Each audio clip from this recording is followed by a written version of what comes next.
जी, chapter 4 start कर रहे हैं। इसमें हमारे पास पीडियाट्रिक ऑर्थोपेडिक्स आ गया। सबसे पहली बीमारी है डेवलपमेंटल डिस्प्लेसिया ऑफ हिप। ये एक सेट ऑफ कंडीशन है जिसके अंदर जो आपके पास बाल एंड सॉकेट जॉइंट है, मेनली जो सॉकेट है ना हिप की, वो सही नहीं बनी होती। एज अ रिजल्ट क्या होता है कि जो जॉइंट है ना उसकी डिसलोकेशन हो जाती है हिप जॉइंट की। अगर आप इस तस्वीर में देखें तो यहाँ तो बड़ा प्रॉपर सॉकेट बना हुआ है, लेकिन यहाँ पे सॉकेट बड़ा खराब सा बना हुआ है। एज ए रिजल्ट डिसलोकेटेड हुआ है हमारे पास फीमर। तो इसे कहते हैं developmental dysplasia of hip joint. एक तो अव्वल बात एक बहुत ज़्यादा कॉमन कंडीशन है। आप देखोगे कि ये तकरीबन 1000 में से 2 बच्चों को होगी ये वाली बीमारी, और इसमें ना गर्ल्स ज़्यादा अफेक्टेड होती हैं एज कम्पेयर टू बॉयज़। अच्छा, DDH में होता क्या है कि आपका जो एसिटेबुलम है वो सही से बना नहीं होता या शैलो होता है। एज अ रिजल्ट हेड की डिस्प्लेसमेंट हो जाती है। सही है। और समटाइम्स ये रिड्यूसिबल भी होता है कि लाइक आप एक खास पोजीशन करते हो तो वापस सॉकेट में चला जाता है, और समटाइम्स ऐसा होता है कि बस ये इरिड्यूसिबल होता है, आपको कोई मतलब कुछ ऑपरेशन वगैरह करके ही ठीक करना पड़ता है। लेकिन ये जो कंडीशन है एक टांग को भी इन्वॉल्व कर सकती है, दोनों तरफ भी इन्वॉल्व कर सकती है। इसमें हम लोग कुछ इसकी एटियोलॉजी डिस्कस कर लेते हैं। एक तो उसने लिखा है ब्रीच प्रेजेंटेशन का होना, ये भी रीजन हो सकती है। फैमिली हिस्ट्री एक बहुत ही मेजर रिस्क फैक्टर है। साथ में स्पाइनल बाइफिडा होना, मतलब कोई न्यूरल ट्यूब डिफेक्ट का होना, या फिर रेशियल फैक्टर्स भी इसके कुछ एटियोलॉजीज हैं। अच्छा, क्लिनिकल फीचर्स डिस्कस करते हैं। क्लिनिकल फीचर्स में देखो सबसे पहले है एक्स्ट्रा हाई क्रीज। मैं आपको इसकी तस्वीर दिखाता हूँ कि आप देखोगे जब इस बेबी के ना, ये देखें इसमें ना ये एक्स्ट्रा क्रीजेस आ रही हैं थाई के ऊपर। लाइक इधर देखिए कितनी 3 क्रीजेस आ रही है ना, तो इसमें इधर साइड पे 2 आ रही हैं। इसमें ना एक्स्ट्रा हाई क्रीजेस बनती है, जो इफेक्टिव साइड होती है ना उसमें एक्स्ट्रा क्रीजेस बन रही होती है। तो ये एक इसकी क्लिनिकल फीचर है। ठीक है, बहुत ज्यादा कोई डायग्नोस्टिक नहीं है, लेकिन इसकी एसोसिएशन है। उसके अलावा आप देखो लिमिटेशन ऑफ एबडक्शन, ज्यादा एबडक्शन नहीं कर सकते क्योंकि वो सॉकेट से बना नहीं होता, तो मसला होता है इसकी वजह से। Pen after exercise, pen after exercise ये यूं है कि पहले अर्ली स्टेजेस में ना, जिस तरह चाइल्ड है या फिर छोटी उम्र में, तब इतना मसला नहीं होता। लेकिन जब ज्यादा उम्र होती है तो उसके बाद आपको पता है, जब सोचो आपका एक जॉइंट सही से बना नहीं हुआ, अब उस जॉइंट में जो हिप की मैकेनिक्स है वो खराब है। एज ए रिजल्ट जब आप काम वगैरह करोगे या कोई भी उसकी मूवमेंट करवाओगे तो वो उस तरह से फंक्शनिंग नहीं होगा, उसमें वेयर एंड टेयर ज्यादा होगा, ऑस्टियोआर्थराइटिस का चांस ज्यादा होगा। एज अ रिजल्ट उसमें पेन आफ्टर एक्सरसाइज इस तरह हो सकती है। लेकिन छोटे बच्चों में या फिर मतलब अर्ली एजेस में ये मसला नहीं होता। और फिर चौथा फीचर है लिम्प। लिम्प कहते हैं एबनॉर्मल गेट को। एबनॉर्मल गेट मतलब abnormal gait due to even like अगर आपकी पाँव पे चोट लगी है, फ्रैक्चर है, और आप ऐसे लंगड़ा के चलते हो तो उसको भी लिम्प कहेंगे हम। ठीक है, तो इसको एबनॉर्मल गेट से कोई भी रीजन हो सकती है, जिस तरह पेन होना एक साइड की, या लाइक किसी मसले की वीकनेस है, इस तरह, या कोई डिफॉर्मिटी है, जिस तरह की इन बच्चों में हमें डिफॉर्मिटी मिलती है ना, तो उनकी फिर ये मसला लिम्प होते हैं हमें। फिर मेरे पास आगे क्लिनिकल टेस्ट। 2 टेस्ट है, एक है ओटोलेनी टेस्ट और दूसरा है बारलाउ टेस्ट। इसको याद करने का तरीका ये है कि लेट्स सपोज जो ओटो रैनी है ना, ये एक सुमो रेसलर है, एक मेल सुमो रेसलर है, उसका नाम है ओटो रानी। क्या नाम है उसका? ओटो, या फिर मोटो कर लो या ऑटो कर लो, जिस तरह आपको इसी रहे, मोटो रानी या ओटो रानी। ठीक है, ये एक मेल सुमो रेसलर है, और ये आपको पता है सुमो रेसलर कुछ इस तरह के खड़े होते हैं। अगर मैं कुछ सही से ड्रा कर पाऊँ। ठीक है, तो सुमो रेसलर्स जो है ना, वो कुछ इस तरह करके खड़े होते हैं सुमो रेसलर्स। क्या, तो एक सुमो रेसलर है, तो इसकी आप देखो टांगों में एबडक्शन हुई हुई है, एबडक्शन हुई हुई है। ठीक है, तो ऑटो रनिंग टेस्ट में हमने करानी होती है एबडक्शन। एक बात इस तरह याद रह जाएगी कि ऑटो रनिंग में एबडक्शन करानी है। अब दूसरा टेस्ट है बार लाओ। बार लाओ कैसे याद करना है? देखो बार लाओ यार, इस जो ज्वाइंट है ना, इसका हेड है फीमर का, उसको बाहर तो लाओ। बार लाओ मतलब बाहर लाओ। ठीक है, बाहर लाओ बाहर लाओ। तो ये टेस्ट है जिसमें हम लोग उसकी डिसलोकेशन करवाएंगे। तो इन 2 बातों से ना आप दोनों टेस्ट को याद कर सकते हो कि ऑटो रानी में एबडक्शन करवानी होती है, और बार लाओ में हम लोगों ने डिसलोकेशन करवानी होती है। तो फिर आपको खुद ही याद रह जाएगा दूसरी बात कि अगर बार लाओ में डिसलोकेशन हो रही है तो ऑटो रानी में रिड्यूस होगा, दोबारा अपनी जगह पे आएगा। और बार लाओ में अगर ऑटो रनिंग में आप एबडक्शन करा रहे हो तो बार लाओ में आपको एडक्शन करानी पड़ेगी। ये थोड़ा सा लाइक कंफ्यूजिंग भी है, लेकिन ये मेरे हिसाब से ज़्यादा ठीक तरीका है याद रखने का। उसके अलावा अगर आपको इस तरह याद नहीं रखना तो आप ये इस तस्वीर को सिर्फ देखें। आप इसमें देखें कि अगर मैंने लेट्स सपोज मैंने इस हेड को यहाँ लेके आना है, इसकी रिड्यूस करवाना है, तो मैं क्या करूँगा, मैं एबडक्शन करवाऊँगा फीमर की, ऐसा ही है। एबडक्शन करवाऊँगा तो ये अपनी जगह पे आ जाएगा, और अगर मैं इसकी एडक्शन करवाऊँगा तो ये अपनी जगह से हिल जाएगा। तो आप इस तस्वीर को याद रख के भी इनको याद रख सकते हैं, लेकिन फिर आपको नाम याद करना पड़ेगा कि बार लाओ में आप बाहर निकालते हो हेड को, और ऑटो रानी में आप अंदर लेके जाते हो हेड को, सही है। तो इस तरह आप याद रख सकते हैं। इन्वेस्टिगेशन क्या है, अल्ट्रासाउंड आप करवाते हो तो उससे आपको नजर आ जाती है ये वाली एबनॉर्मैलिटी। ट्रीटमेंट क्या है, ट्रीटमेंट एज रिलेटेड है।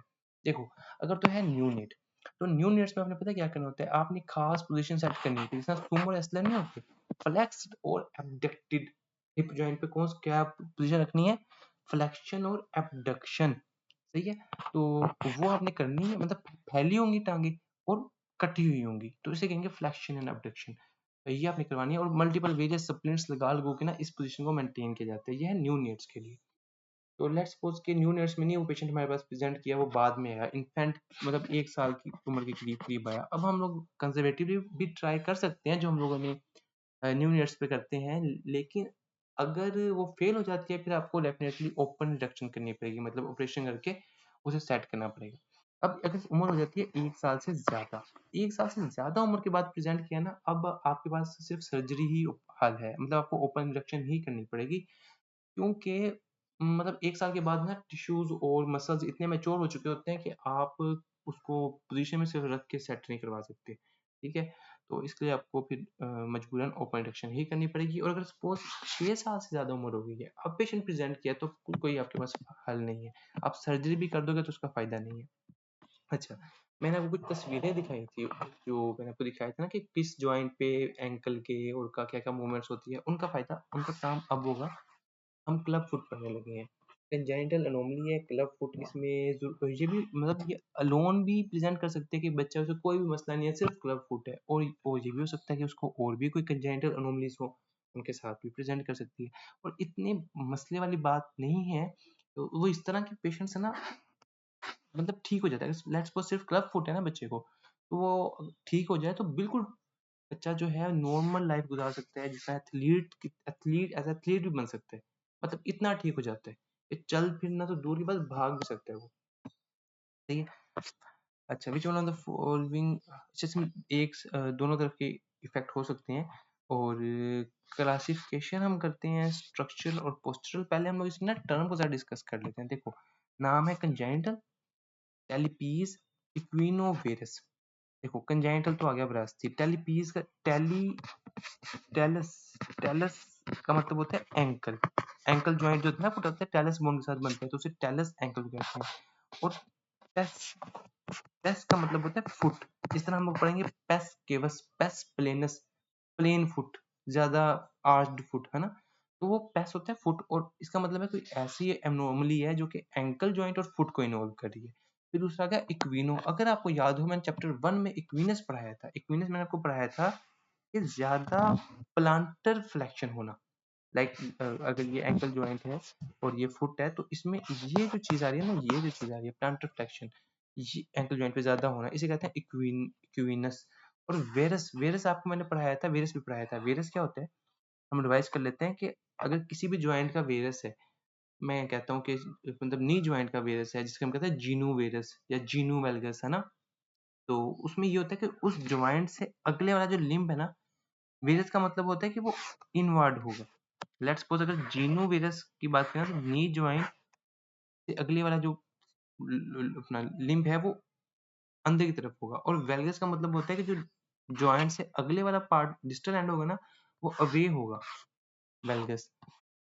तो ये जीनो वेलगस में ये पोजीशन होती है और वेरस में ये पोजीशन होती है। खैर वैसे तो हम लोगों ने अपने तरीके से याद किया हुआ है कि वेलगस में गम लग जाती है नीज के दरमियान, और वेरस में दूर हो जाते हैं, लेकिन असल चीज ये है।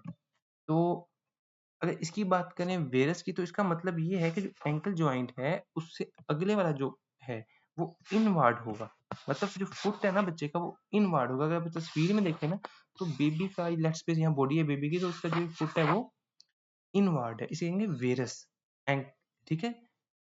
तो ये है वेरस। चलें, स्ट्रक्चरल होता है, पोस्चरल होता है। अब जॉइंट एब्नॉर्मैलिटीज आ जाती हैं। कौन कौन सी एब्नॉर्मैलिटीज होती हैं, आपने याद रखना है, केव से देखो बच्चा जो है ना अभी अभी एक केव से निकल के बाहर आया है, और मतलब माँ के पेट से, आप यूं याद रख लो कि केव से निकल के बाहर आया है और केव में ना अंधेरा था, उसका पाँव मुड़ गया। ठीक है, तो पाँव, केव से आपने याद रखना है जो एब्नॉर्मैलिटीज होंगी। सी से क्या होता है, सी से होता है केवस। केवस, केवस जो मैं आपको पढ़ाया था ना, कि पेस केवस हाई आर्च्ड। फिर ए से होता है एडक्शन, ए से होता है एडक्शन। ठीक है, वी से होता है वेरस। वेरस भी आपको पता है कि अंदर की तरफ, मतलब एंकल जॉइंट से अगला डिस्टल पार्ट अंदर की तरफ मुड़ा हुआ है। और ई से होते हैं ईवर्जन। सही है, तो ये एब्नॉर्मैलिटीज होती हैं। ये तो आपको चलो याद रह जाएगा, लेकिन आप मुझे बता सकते हो कि कौन सी एब्नॉर्मैलिटी किस जॉइंट पे हो रही है। देखो, वेरस को आप ना इन, आप वेरस को क्या कहते हैं, इनवार्ड मूवमेंट,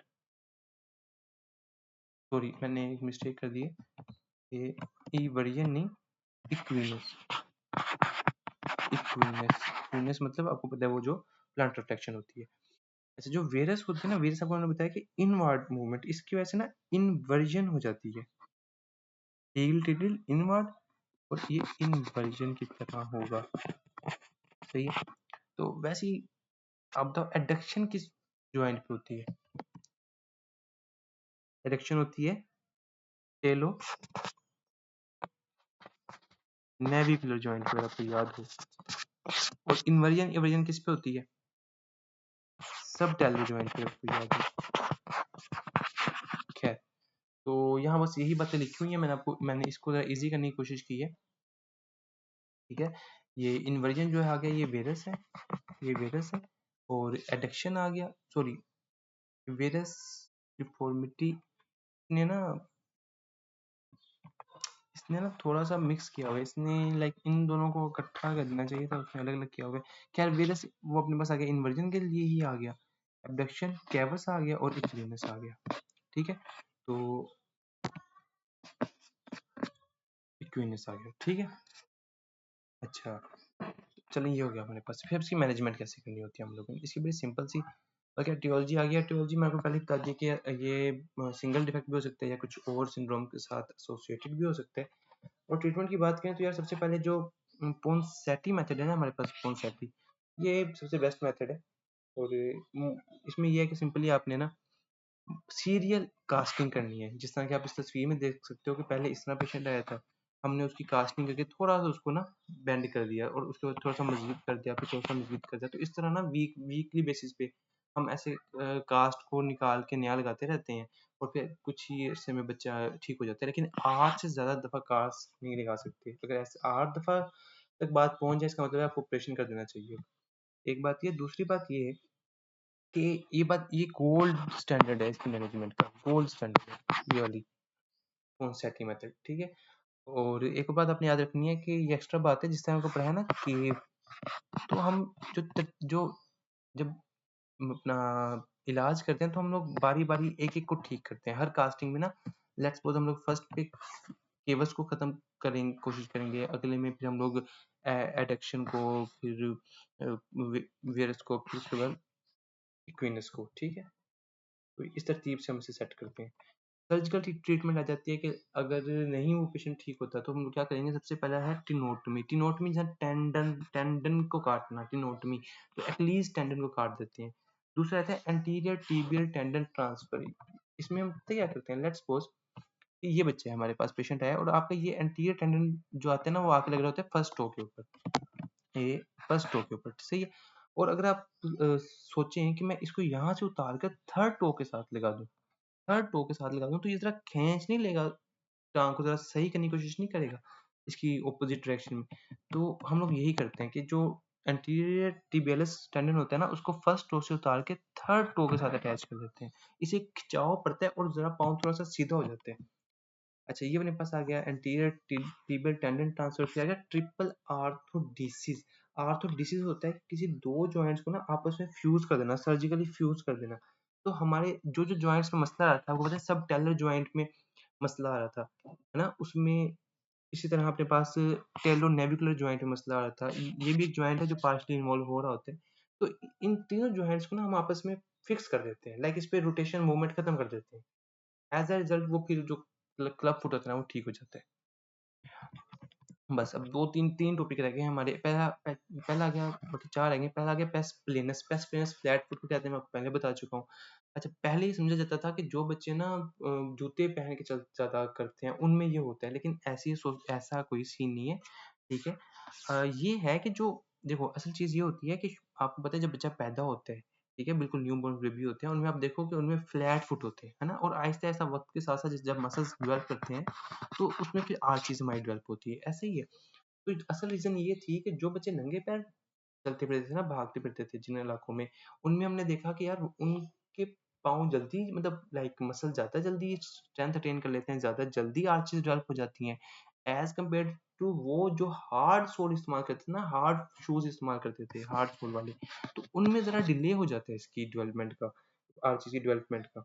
तो ये एक एसोसिएशन पाई जाती है। उसके अलावा डायबिटीज, ओबीज और हाइपरटेंसिव पेशेंट्स हों या फिर प्रोलॉन्ग्ड स्ट्रेस और इंजरी हो फीट की, तो इन केसेस में ना आपका जो पेस प्लेनस हो सकता है। एक बात आपने याद रखनी है, पेस प्लेनस में दो आर्चेस होती है ना हमारे फुट की, लेफ्ट लेटरल और मीडियल। तो जो मीडियल लॉन्गिट्यूडिनल आर्च है ना उसकी इफेक्ट होने को हम काउंट करते हैं। अगर मीडियल लॉन्गिट्यूडिनल आर्च खत्म हो गई है या कम हो गई है तो तब उसको कहते हैं पेस प्लेनस।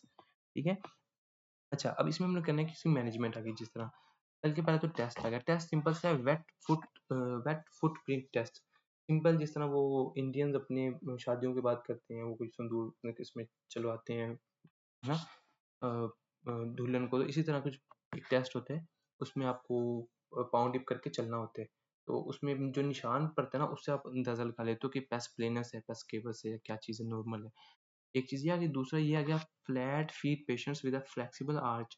इसमें हाँ, इसमें ये फ्लैट फीट है लेट्स सपोज, लेकिन फ्लेक्सिबल आर्च है। अगर तो फ्लेक्सिबल आर्च है ना तो कोई मसला नहीं है, ठीक है। फ्लेक्सिबल आर्च है तो हमें ट्रीटमेंट की जरूरत नहीं है। लेकिन अगर रिजिड आर्च है, फ्लैट फुट है लेकिन रिजिड आर्च है, तो आपको तब मसला है, तब पेन वगैरह भी अगर साथ में ज़्यादा मसला है, फिर आपको उसको मैनेज करना पड़ेगा। अब इसकी कुछ एसोसिएशंस हैं, जिस तरह के टार्सल कोलिएशन हो सकती है। टार्सल कोलिएशन ये है कि अब नॉर्मल यूनियन हो जाना दो टार्सल बोन्स का। एक तो हम कर रहे थे ना, जो पिछला मैंने टॉपिक पढ़ाया, उसे आर्थ्रोडेसिस आपको मैंने पढ़ाया ना। आर्थ्रोडेसिस ये जो हम लोग सर्जिकली कर रहे हैं। एक है कोलिएशन। कोलिएशन ये है कि जो एबनॉर्मली पहले से ही फ्यूज्ड बोन्स हो, तो टार्सल बोन्स अगर ऐसे फ्यूज्ड हो तो उसकी वजह से रिजिड आपका फ्लैट फिट हो सकता है। और अगर एक्सेसरी नेविकुलर बोन पड़ी हो तो उससे भी हो सकता है, तो उसको अकॉर्डिंगली मैनेज करते हैं। अच्छा, बाकी आपको पता है कि आर्च स्पोर्ट कुछ जूते ऐसे होते हैं जिनके अंदर बाकायदा आर्च बनी होती है, वो आप यूज करवा सकते हो। फुट जिम्नास्टिक करवा सकते हो। अच्छा, अगले हमारे पास आ गई लेग कैल्वी पर्थीज डिजीज। इसको पर्थीज डिजीज भी कहते हैं। ये पता है क्या चीज़ है, इसमें पेशेंट के पास कैसे प्रेजेंट करेगा। आपके पास है ना एक 4 से 8 साल का बच्चा आएगा और पेनलेस लिम्ब के साथ आएगा। मोस्ट कॉमन प्रेजेंटेशन यही है कि पेनलेस, एक साइड से ना लंगड़ा के चलता होगा, पेनलेस। तो ये इसकी प्रेजेंटेशन होती है और इसमें मोस्टली बॉयज इफेक्ट होते हैं। इसकी रीजन पता है क्या होती है कि somehow from some unknown cause, उसके पास मल्टीपल कॉजेटिव फैक्टर्स लिखे हैं, लेकिन सम अननोन कॉज की वजह से फेमरल हेड की सप्लाई है ना टेम्परेली हाल्ट हो जाती है। सही है। फेमरल हेड की blood supply, as a result उसकी ना नेक्रोसिस हो जाती है, एवेस्कुलर नेक्रोसिस हो जाती है। और बंदा फिर बच्चा जो है वो लाइक वो लिम्फ के साथ प्रेजेंट करते हैं। लेकिन ये होता है कि कुछ महीनों सालों के बाद है ना उसकी जो सप्लाई है वो दोबारा से न्यू वेस्कुलराइजेशन होने की वजह से सप्लाई दोबारा बहाल हो जाती है। और फिर वो बिल्कुल लाइक बिल्कुल ठीक भी हो सकता है और कुछ मसला रह भी सकता है। वो डिपेंड करता है एज, मतलब अगर अर्ली एज, मतलब यंग बिल्कुल है बच्चा अर्ली एज में, लाइक आपका 8 साल से छोटा बच्चा है, तो उसमें ये हो सकता है कि उसमें मुकम्मल तौर पे जो हेड है वो दोबारा सही से बन जाए।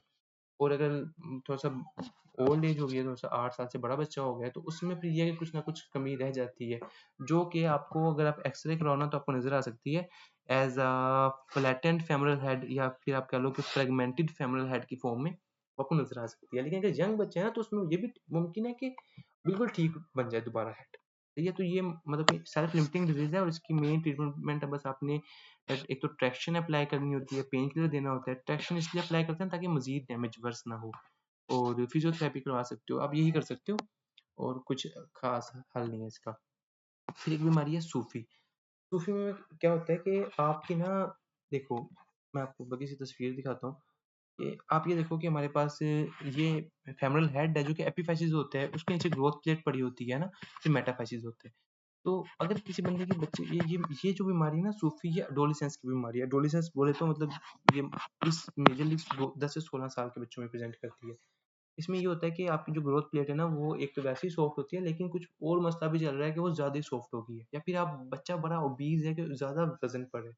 अब इसकी वजह से क्या होगा कि ये जो अपने पास ग्रोथ प्लेट से ये वाला हिस्सा है पीछे वाला, ये स्लिप होकर ना पीछे चला जाता है। जो एपिफाइसिस है, जो फेमरल हेड है, वो सॉकेट के अंदर ही रहता है, लेकिन जो ये वाला हिस्सा है ना, ये पीछे चल जाता है और रोटेट कर जाता है। इसे क्या, तो ये लगता है इस तरह है कि जिस तरह एपिफाइसिस की आगे को स्लिपिंग हुई है, लेकिन एक्चुअली में ना जो नीचे वाला हिस्सा है उसके पीछे को स्लिपिंग हुई होती है। जिस तरह के इस बोन में आप इस साइड पे देख सकते हो, आप दोनों बोन्स को कंपेयर करो तो आप देखोगे कि लाइक ये इसका हेड है और ये स्लिप होके ना बाकी सब पीछे को गया हुआ है। हम लोग, ठीक है, इसलिए इसको कहते हैं स्लिप्ड अपर कैपिटल फेमरल एपिफाइसिस। और बस इसमें फिर यही है कि आप पेन वगैरह गेट एब्नॉर्मेलिटीज हो सकती है, और आप मैनेज आपने सर्जिकली मैनेज करना होता है, आप इसको रिड्यूस करते हो, दोबारा अपनी सही पोजीशन में लेके आते हो और पिनिंग वगैरह कर देते हो, आप यही कर सकते हो।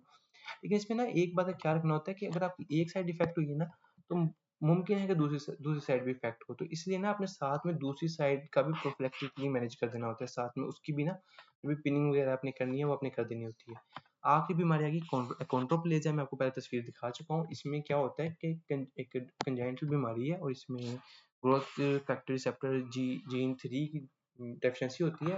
इसका सिंगल एलील भी डेफिशिएंट, मतलब सिंगल में भी डिफेक्ट हो सकता है या दोनों एलील में भी म्यूटेशन हो सकती है। अगर तो दोनों एलील में म्यूटेशन हो ना, तो मोस्टली बच्चा माँ के पेट में ही मर जाता है, ठीक है। लेकिन अगर सिंगल एलील में म्यूटेशन हो और बर्थ हो जाए, तो वो फिर ड्वार्फिज्म होता है उस बच्चे को, जिसको डिस्प्रोपोर्शनेट ड्वार्फिज्म कहते हैं, कि उसका ट्रंक सही होगा लेकिन जो उसकी लिम्स है वो छोटी होंगी। बाकी शॉर्ट फिंगर टोज वगैरह, हेड का बड़ा होना, ये कुछ बाकी फीचर्स हैं। काइफोसिस या लोर्डोसिस का होना, वेरस और वेल्गस का होना, तो ये भी पॉसिबल है। फिर बस इसका कुछ आप कर नहीं सकते, ये बर्थ पे आप अल्ट्रासाउंड पे आपको पता चल जाता है अगर हो, अल्ट्रासाउंड पे आप डायग्नोज कर सकते हो। और अगर आपने होमोजाइगोसिटी चेक करवानी है, मतलब आपने ये चेक करवाना है कि दोनों एलील खराब हैं कि एक ही एलील खराब है, तो उसके लिए आप डीएनए टेस्टिंग करवा सकते हो। और ट्रीटमेंट कोई भी नहीं है इसका, कुछ कोशिश की है ग्रोथ हार्मोन्स वगैरह से, लेकिन उससे कोई फायदा नहीं हुआ।